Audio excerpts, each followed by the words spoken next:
Hey guys, big week in real estate, maybe a pivotal week for the real estate market. And I want to talk about some of the headlines, things that we have coming up this week, and reasons why you need to stay really connected and follow the real estate market this week if you're looking to buy, sell, or invest this spring. Major headline going forward is that inflation reports coming out tomorrow. We're anticipating moving forward that the Fed would increase interest rates again after they've increased a whole percentage over this last month. We're sitting in the 7% interest range going into this week. But over the weekend, we had two major banks collapse. SVB, Silicon Valley Bank, and then Signature, a bank out of New York, which is heavily invested in tech startups. Both of them collapsed over the weekend. The significance of that is that these are two of the largest bank failures in U.S. history. They're second and third if you look back historically. And SVB is the 16th largest bank in the country. So significant moment right now. It has this hint of 2008. We have the market that's coming backwards. We've seen home prices drop over the last 9 months. And now we have two banks that went under within 2 days. What does that mean for the housing market? And how do we see the market react? Well, bank rates did come down today, but the Dow jumped up 200 points. And that's because investors are really anticipating that this is the breaking point for the Fed. Maybe this is what's going to get them to relax on interest rate hikes, soften on the economy, and not see these interest rates jump up as often or as intense as what we've seen moving forward. And we know that during times of economic uncertainty, unrest, and fear, that's when we see interest rates pull back. And that's what we saw today. We saw interest rates drop 0.25%. They're back into the sixes again. Tomorrow's numbers are going to be a big indication on what the Fed's going to do with interest rates moving forward. And the market responded in a way hoping that, hey, this is what's going to break their back and really get them to ease up on the economy moving forward. Is that going to be the case? Nobody, and this is what my conversation has been with my clients. We're going on a week-by-week basis with this market right now because each week we have no clue what the Fed is going to do, and it's had a big effect on buyers and sellers moving forward.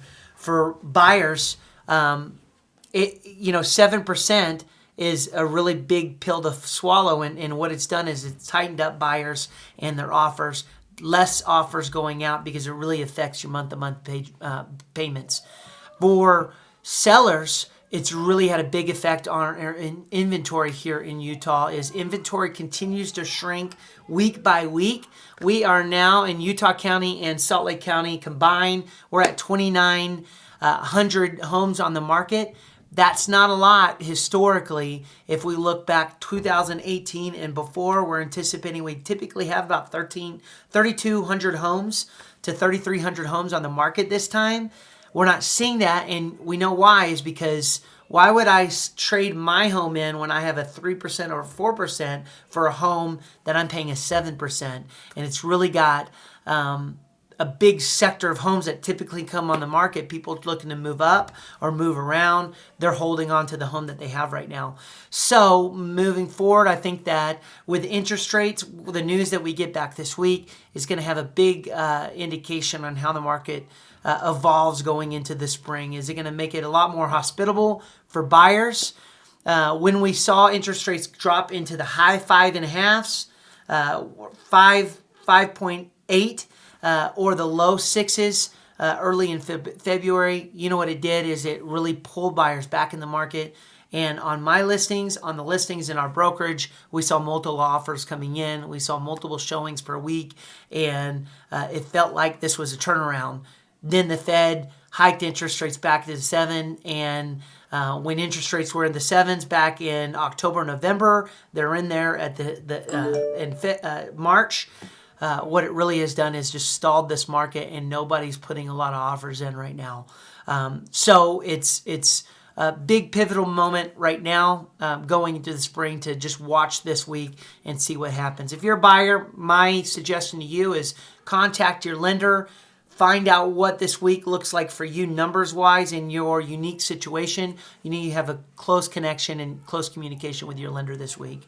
If you are a seller, moving forward, if interest rates drop into the fives, could become a lot more hospital environment for you to sell. And what does that mean? That means offers are actually going to come in on your home.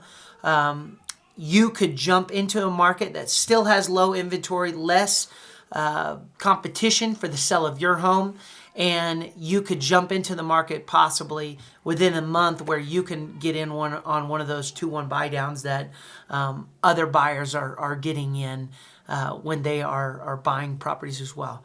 So just trying to keep my clients up to date. I know this is unknown territory for me, for everyone else in the market, for anyone looking to buy or sell. I think the best thing I could do as your real estate agent is just keep you informed and help you understand the context of some of these headlines moving forward. So if you have any questions, please reach out to me. I'd love to answer your questions, have a conversation. I'd love to hear if you think this is going in a different direction than what I'm reading from some of the experts that I have in my field that I follow. If you have any questions, please reach out. My name's William Rowe. Again, I'm a full-time real estate agent here in the Salt Lake City area. If you're looking to buy, sell, invest, when you think about Utah real estate, I hope that you're thinking about me, guys. Love to talk to you soon. Thanks.